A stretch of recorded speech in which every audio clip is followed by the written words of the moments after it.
মৰমৰ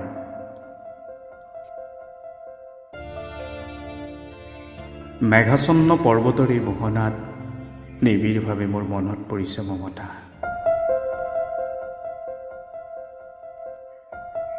বিদায় মৌন নিথৰ মুহূৰ্তত তোমাৰ চকু উপচি বাৰিষাৰ বান নামিছিল।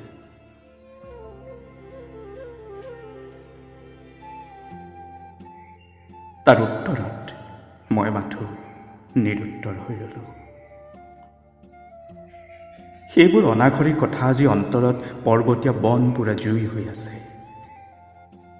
ইয়াত মাথো হাজাৰ হাজাৰ ফুট ওখ পৰ্বত আৰু পৰ্বত, যাৰ বাহুবন্ধনত কল্পনা ছাই হৈ যায়। সেই পৰ্বতবোৰতে প্ৰতিধ্বনিত হৈ আছে আমাৰ বুকুৰ তেজৰ চেকুৰাবোৰ, অন্তৰৰ জুই শিখা আৰু মৰমৰ মৰিশালীবোৰ। এইখন এখন মহাকাব্য,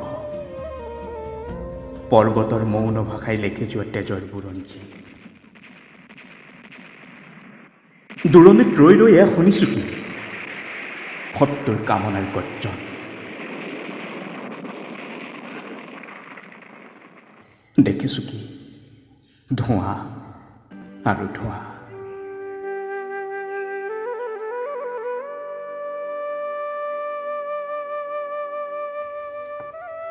এটা কথা জানি থোৱা, শুনা, মৃত্যুৱে যদি অভিনন্দন জনায় সেই মৃত্যু পাৰিজাত ফুল। তাত দেৱতাৰ আশীৰ্বাদ আছে।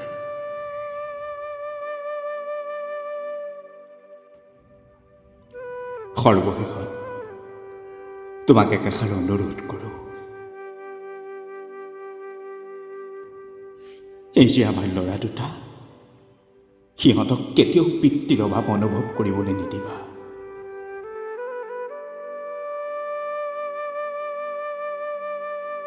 সিহঁতক মাথো একাষাৰ কথাকে কবা, যি মৃত্যুৱে দহক জীৱন দিয়ে, সেই মৃত্যু আত্মাৰ দৰে অবিনশ্বৰ।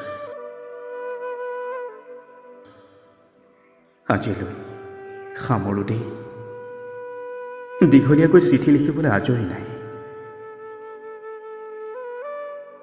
মৰম জানিবা, ইতি তোমাৰ।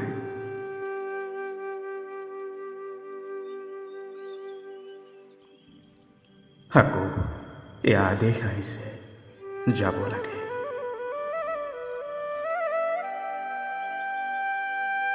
শত্ৰু সৈন্যই চেলাগিৰি পথ অতিক্ৰম কৰিছে। চিঠিখন আজি ডাকত দিয়া নহ'ব।